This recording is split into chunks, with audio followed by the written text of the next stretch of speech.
Hello guys, welcome back to my YouTube channel, guys channel. For today's video guys, I'm gonna show you how to check your injectors properly. So if it is working properly or not working. So I'm doing this many times before in Philippines guys. So when I was working as a mechanic. So today I'm gonna show you how to test the it's in an injector if it is working or not. So because this car I noticed last week, so there's a lack of power. So when I accelerate, so I guess the problem is the injectors. I think there's one or two injectors not working properly. That's why today guys it's my day off, so I have time to check this.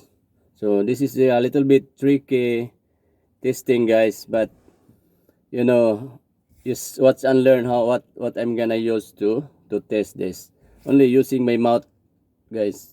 So I show you. Maybe this is the first time to see this problem guys, or to check this uh, situation using my mouth to check your injector guys. Okay, without airline. So I'm using my mouth to blow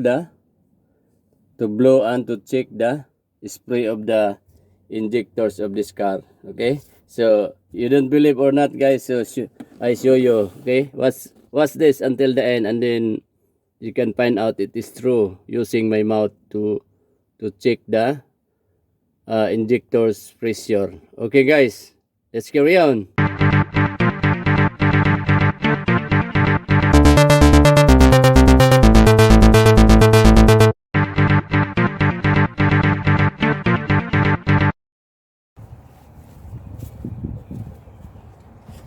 Hello guys, so before we start removing the injectors, so keep that in mind that you remove disconnect the negative terminal. Okay, so which is here. You can notice this negative sign, and the red one is the positive. Especially there is related electrical wirings on that job. So all you have to do is to disconnect this negative terminal. Okay guys, so in order to save our work. Okay, so always keep that in mind.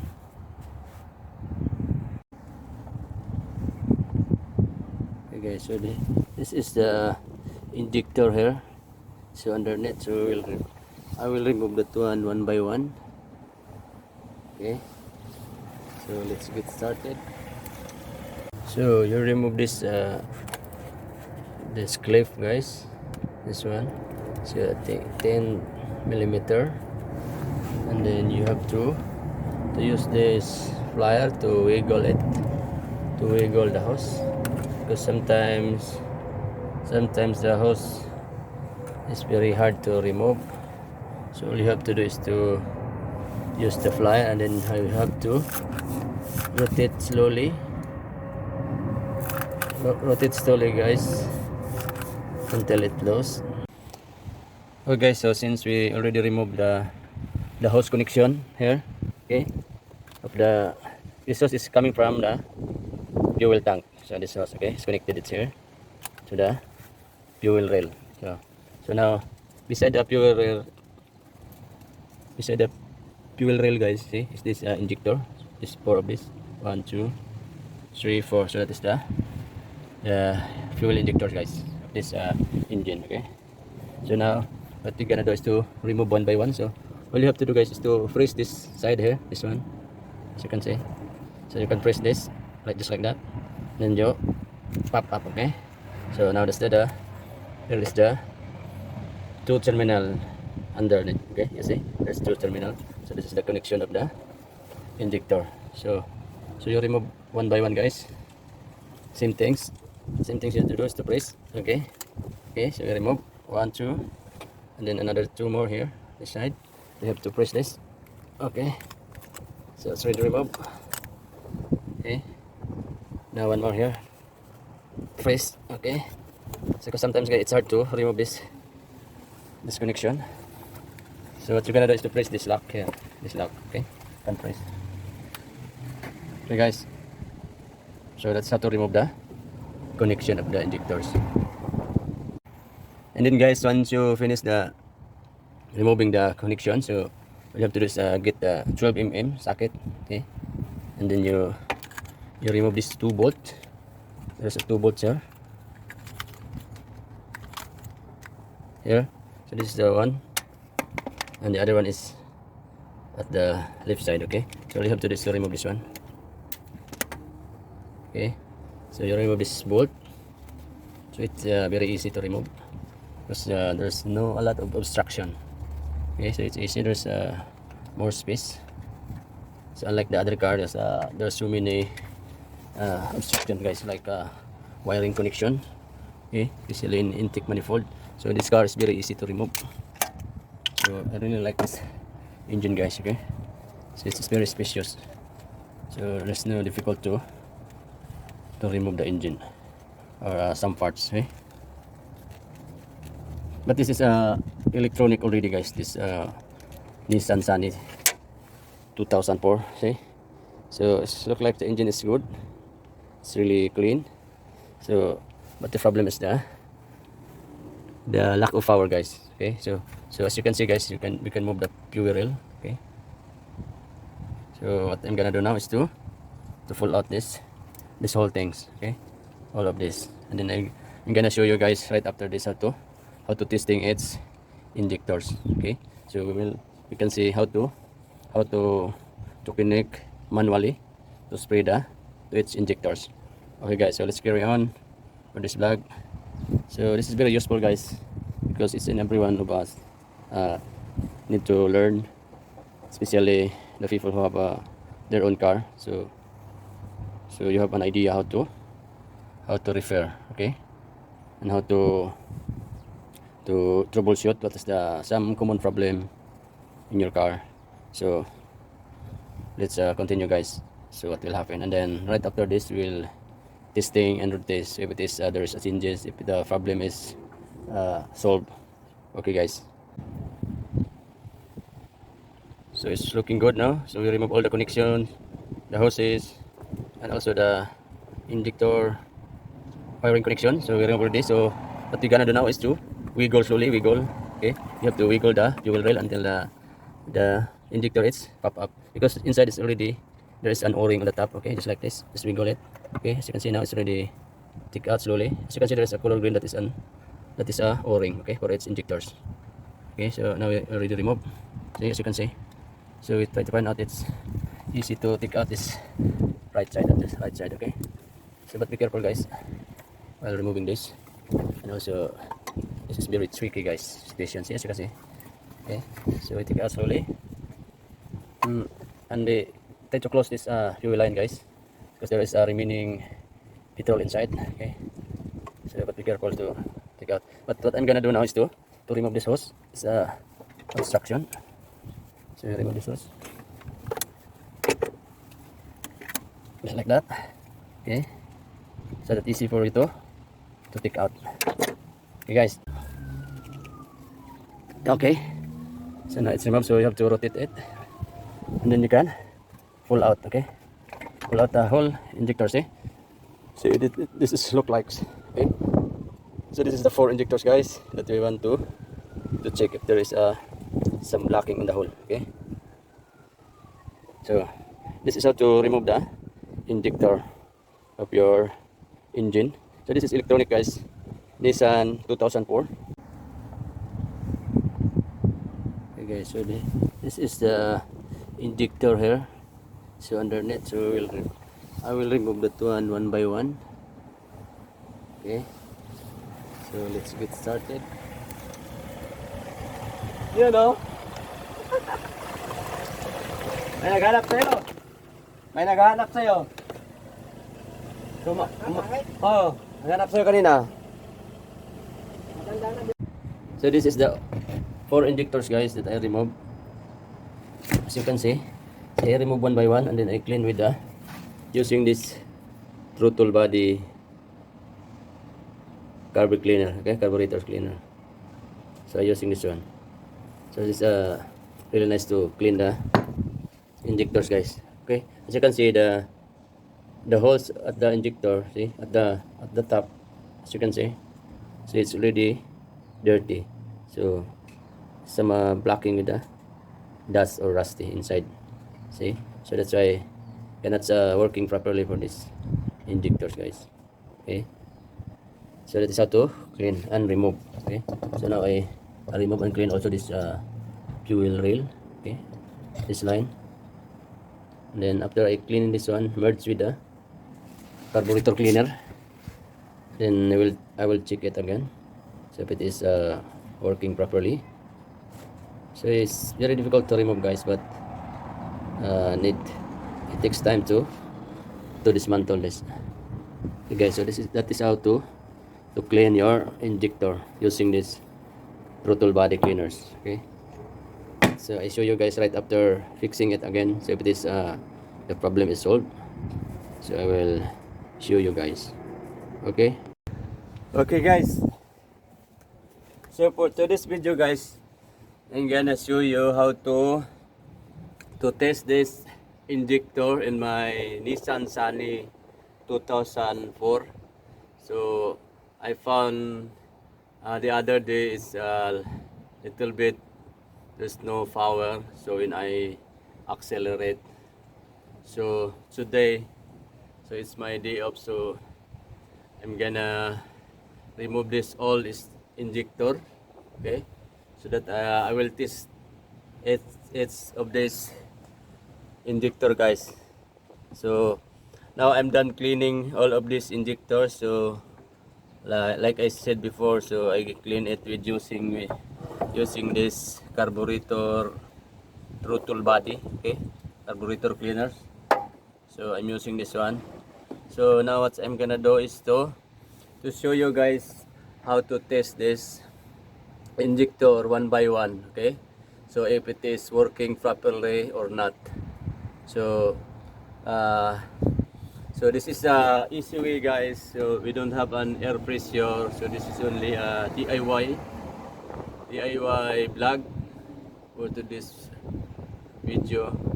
So we don't have any tools to use, so what we gonna do is to use manually. Okay, but I'm using this electric wire, guys, connection.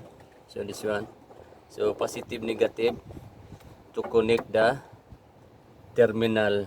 Okay, the terminal of this it's injector. Okay, as you can see, guys, there is a switch.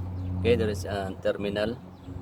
So what we gonna do now is to connect this wire to check if it is working properly or not. Okay, so if it is spray the good spray for this injector, so it means that is okay, so there's no blocking at all. Okay, so let's check, guys. I show you one by one.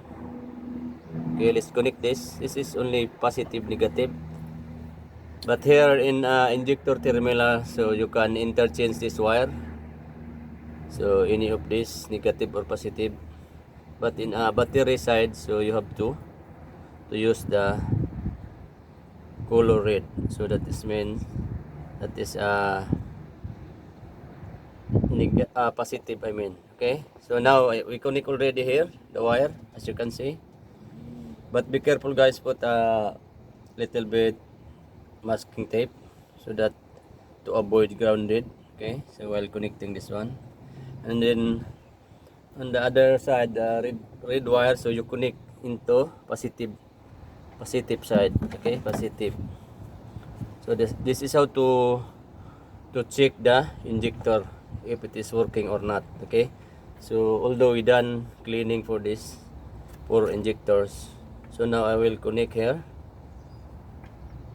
so we try to check its injector, guys. Okay,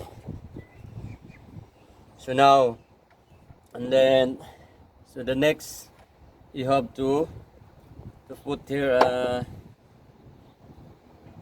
to fill the carburetor. Okay, fill the carburetor throttle. You spray here inside so that there is there is an fluid inside to test the injectors. So this is very little bit tricky example guys, but that is very useful. Okay, so this is very useful guys, in order to know which injector is not working. Okay, so now let's proceed guys. Okay, so check this hole here on the top. Okay, and then all I'm gonna do is to blow here. Okay, to blow the fuel line. Okay, this tube. Okay, so I blow because we don't have a compressor. Okay, so we are only working outside. So now have a look guys here, this one. Okay, so if it is spray good, so it means it working properly. Okay, now let's start it. Okay, so just blow here and connect with the negative wire to the negative battery. Okay, so have a look on this guys, if it is spray or not. Okay, okay, now I starting blowing, and then you start checking this injector. Okay, okay, let's go. As you can see, okay, it will spray. Okay, as you can see, so it's spray properly, so it means this is good. And now let's proceed to the second injectors. So that is how to check the spray of your injectors. Okay, so it's easy guys. So I give you some tips today how to check properly. Okay, so you see already that already spray properly. Okay, so it means already clean, so there's no more blocking anymore. Okay, so all holes is okay. So now let's proceed to the second injectors. Okay, have a look on guys. Okay, now I start blowing. Okay guys, as you can see, it's very high pressure. You see? Okay, so it's good.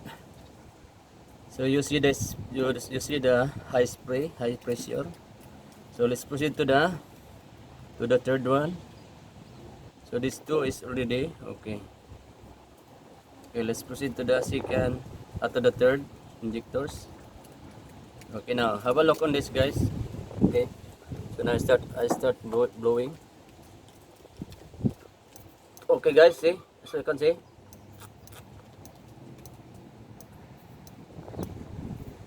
Okay, so it's working. So it's working good. Now the last one here. So this, we connect this positive. So last one, this is the last one.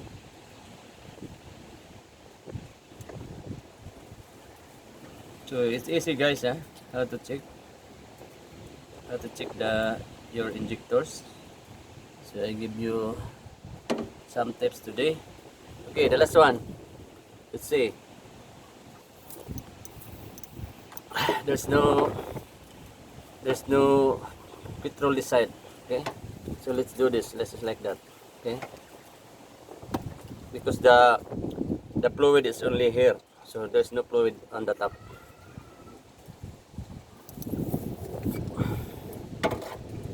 Okay, so but that's all, it's already okay guys, because if I'm upside down this one, so I can drink the fluid. See, it's going out, so we know that's already okay. Okay, so that is the vlog for today guys, how to check your injectors in your car. So this is a gasoline engine, which is 2004 Nissan Sunny. Okay, so it's easy to check. So before guys, when I removing this, so it's there's no spray at all. Okay, so it means there's some problem. So the whole of the injector is blocking with some some rusty, so I cleaned already with carburetor cleaners. So now it's good, so it's working, all of this injector. So now we fix it, guys, and then I show you guys how to check it properly, and then let's test drive this car if it is the problem is solved. Okay, so before it's jerking and there's no power. Okay, so that's all, guys, how to check.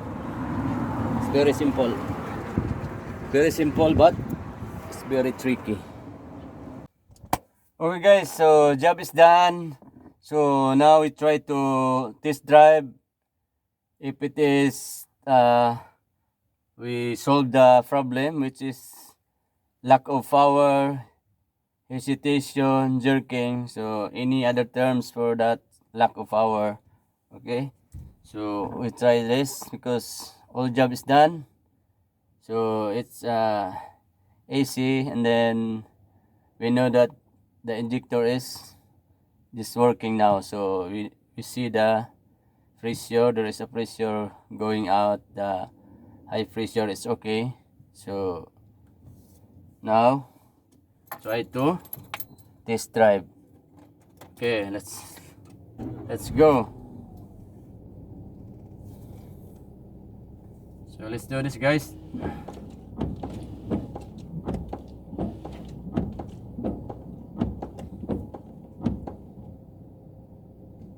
So as you can hear, the sound of the engine is a little bit good. It's a little bit quiet.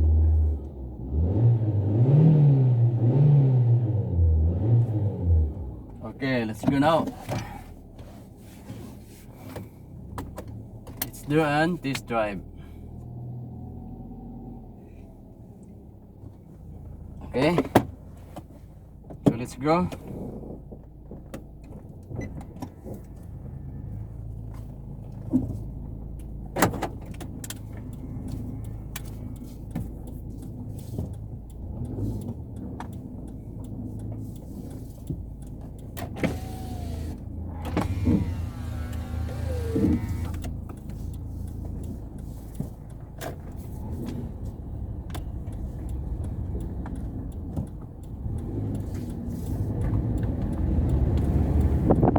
Wow, so nice.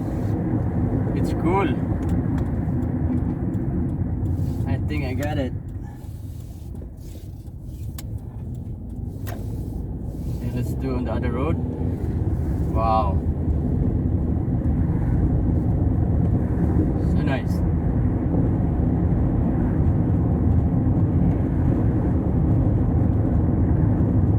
It's so smooth.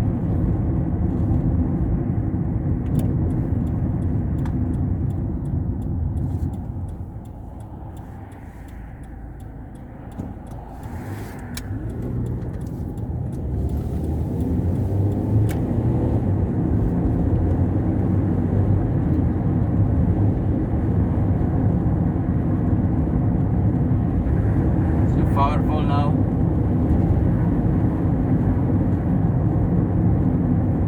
So even you accelerate little bit, see,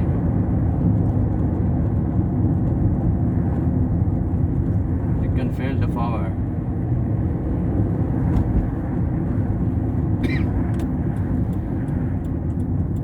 So problem is solved.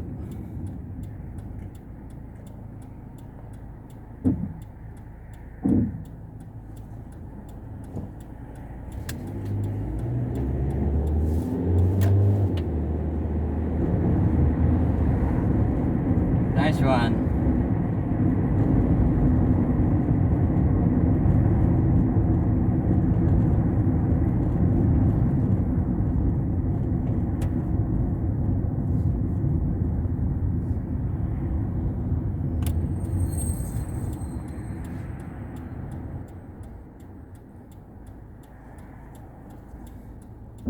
So it's now good, guys,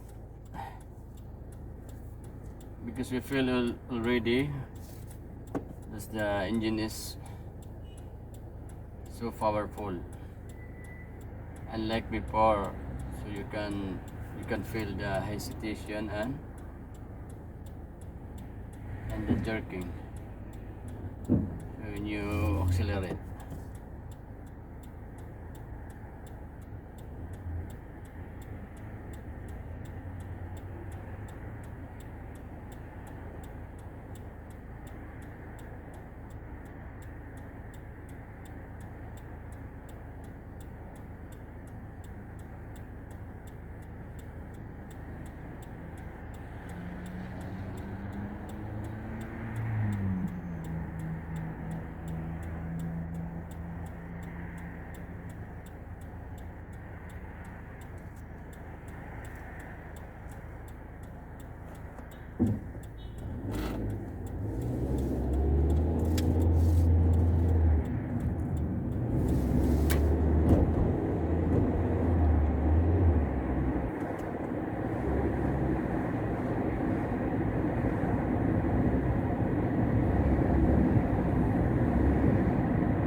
So guys, it's okay. So the problem is solved. So thank you so much for watching.